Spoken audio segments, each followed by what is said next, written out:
Hallo und herzlich willkommen zum DOK.fest at Home in der 2021 Edition. Und ich würde gern behaupten, so guckt mein Zuhause aus. Aber ich bin hier im Deutschen Theater in München und zwar im wunderschönen Silbersaal. Da, wo wir Sie gerne natürlich auch begrüßt hätten, mit Ihnen zusammen ganz großes Kino geguckt hätten und Q&As auch mit den Filmschaffenden hier vor Ort geführt hätten. Geht aus bekannten Gründen natürlich nicht, aber wir freuen uns sehr, dass wir natürlich mit den Regisseuren und den Regisseurinnen hier über digital sprechen können. Und der Film, um den es jetzt geht, das ist ein Film aus unserer DOK-International-Reihe. Das heißt, der Film ist im Rennen für den Victor International. Und auch Sie können diesen Film zu einem Preisträgerfilm machen, nämlich der Publikumspreis wird natürlich von Ihnen, von unserem Publikum bestimmt. Das ist der Kino-Publikumspreis, gestiftet vom Bayerischen Rundfunk und von Dreisat. Und der Film, um den es jetzt geht, ist He's My Brother. And I'm very excited to introduce both the director, Cille Hannibal, welcome. Thank you. And the protagonist or co-protagonist and co-director, Christina Hanberg. Welcome. Thank you. It's a pleasure to meet you guys, and I would love to know, when did you meet each other? So Cille, how did you meet Christina? Well, it was way back in 2016 that Christine approached me because she wanted some help because she wanted to make a film about her family. Mm-hmm. And she was flirting with the whole idea about being a documentary director, and she came to me, lucky me, and she asked me to help her do this film. And I really think that we maximized this cooperation we really got the most of it. Mm-hmm. Also because like this sort of intimacy and access that you need to do this kind of film. I mean, it's not possible to do that without having the characters being a big part of it, I think. So Christine was actually, I mean, a part of taking all the big creative decisions and a big part of like creating the whole storyline. I mean, making the film from her point of view was also like a decision that we made together. Mm-hmm. And then, I mean, within that decision, there was a lot of smaller decisions that I made. For example, I mean, where to put the camera to tell the story best, like to tell the story from her point of view. That was like the small decisions when we were on shoot. That was me who did that. Mm-hmm. So that is kind of how our cooperation started and how we have defined our roles, I guess. Yes. Yeah. When did the idea come up, Christina, to make a film about your family and about your brother and about, you know, the struggles you experience every day? What was your motivation to tell that story in a documentary? Well, I think it's been there all my life, really. I started when I was 10 years old filming. I got a camera from my dad, and I just started filming my brother and my family, and I thought my brother was really fascinating. His world was really fascinating, still is. How he experienced the world was very fascinating to me. And then, yeah, so I have always had this idea that I really wanted to make a film about our situation because, yeah, it was just very special. But it was, I think it was about 4 years ago when I met Cille, and where we took the camera up and started filming with a new point of view because my brother got sent home by the his daycare center closed, and like the whole family situation kind of got more serious somehow. So it also seemed like the right place to like begin this process of making a documentary film. Exactly. Does Peter know about the film, or how much does he know about the film? Well, I guess you can say on like an abstract plan, like an abstract side, he doesn't know that we're making a film about him. But you know, on the more concrete plan, if you can say that, then we have used sign language for camera, and we have talked about me and Cille coming and filming in his house, in his home. So, and he's been super happy and very, very excited about us coming and doing that, because he could definitely sense that something was going on. Exactly. I mean, Peter doesn't know what film is. No. I mean, it's like it's not possible for him to know, but it was obvious that he could sense that somebody new came into his life, and that we did things with him, and I think that he could sense that. Yeah. How was your first meeting with Peter, Cille? I was terrified, and I think that's kind of maybe also a point for me making this film, is that I think a lot of people are terrified for people with disabilities. It's a very scary thing for people who don't like experience it in their everyday life. And it's something that's not very attractive, and it's something it's hard, it's ugly, so I was really, really terrified, and it was such a beautiful experience, the way that he embraces you and grabs you when you meet him, because he has this thing that every time he meets a person, he actually puts his hand on the throat, because like a very, very gentle touch. Because he likes to feel the vibrations from your talking. Like when you talk, you can feel it on the throat. And you know, it was just amazing how gentle he is when he touches you. And then pretty quickly I got relaxed around him.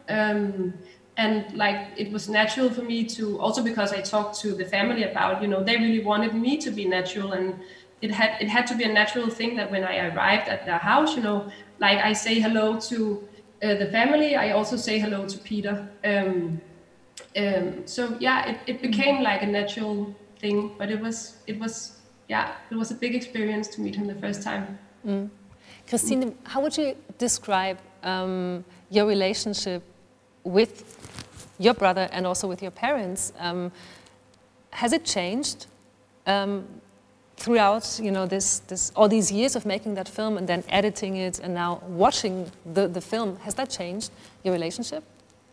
Yes, definitely. I think it has always been really strong, our relationship, but I think now it's even stronger, and we are just very close with each other, and we're very open. This film has really just shown us to be open with each other and talk about things, and that it's okay to talk about things that you think about all the time, even though it's like, you know, in the far future.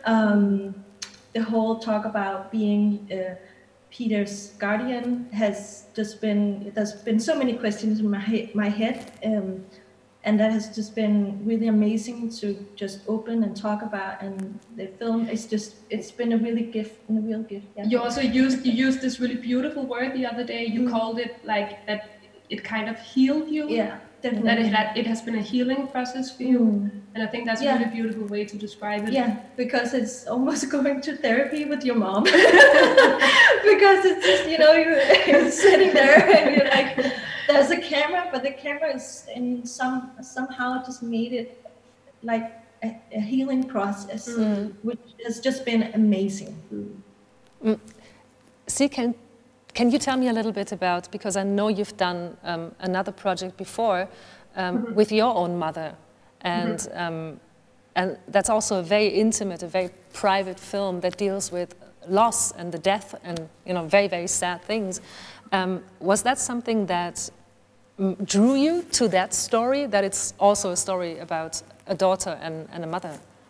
Yeah, definitely. I think that I'm really interested in family dynamics, and especially between mothers and daughters. And I think that I'm very interested in these like everyday dramas.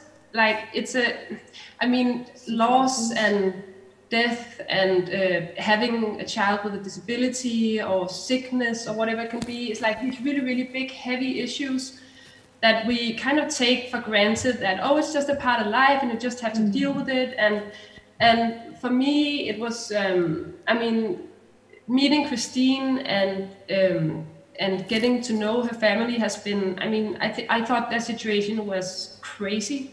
And I thought it was amazing how they dealt with it and how they, I mean, kept their love to life and like their spirit, and they have a lot of humor. The family, they laugh a lot.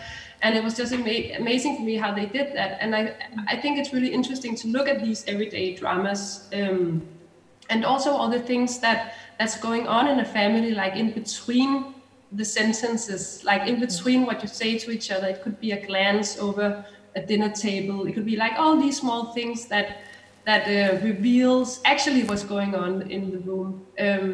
And luckily, Christina's family was very open to sharing like these intimate moments with me. And it's definitely something that interests me a lot. Yeah. Can you tell us a little bit about the very technical aspects of shooting a documentary inside a family home? How did you shoot? I mean, I guess it was the big team. How did you not intrude? Can you tell me a little bit about that? I mean, maybe Christine before, or Cille? I don't know. Sorry. Who wants to go first? Well, Christine has been filming her family like for a long time, so they were used to having camera around them. And also, we have to remember that this film, I mean, we have been filming for 4 years. And I mean, you start in the small. It's like, can I come and maybe be around for a birthday? And you get to know each other, and suddenly everybody relaxes a little bit more. And we made like a big deal out of not bringing a big team. I mean, it was only me and Christine and our camera, and I mean, we couldn't have brought a lot of people into the family, because I mean, we also had to take some, like, because of Peter, and I mean, he would be confused if like there was 1,000 people running around with equipment, and so it was a really small team. It was only us. Yeah, but it would have been awkward and not real. And I think it would have been more like a performance than Cille was just, or me, when I was filming, as Cille was filming, it was just very natural, and it's also, you know, a relationship that has been built on trust. So we were very relaxed with each other. In the end. I mean, I felt I've been a part of. I became sort of part of your family for a while, and we went to Norway together, and and it's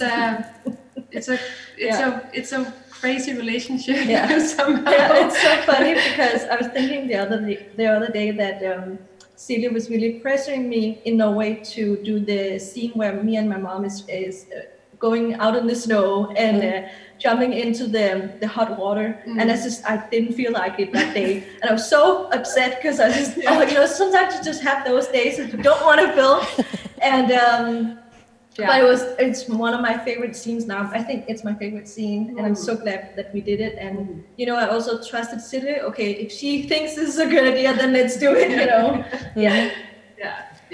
There was a lot of trust. But also because, I mean, Christine. I mean, it was also because Christine was the co-director that her mother and father trusted me. I could never have gained that trust if Christine wasn't present in the editing room and in the creative decisions. So that was necessary. Yeah, exactly. But I couldn't have done the film without Cille either, because we were talking about this before. No, but like, she has a what do you say, like an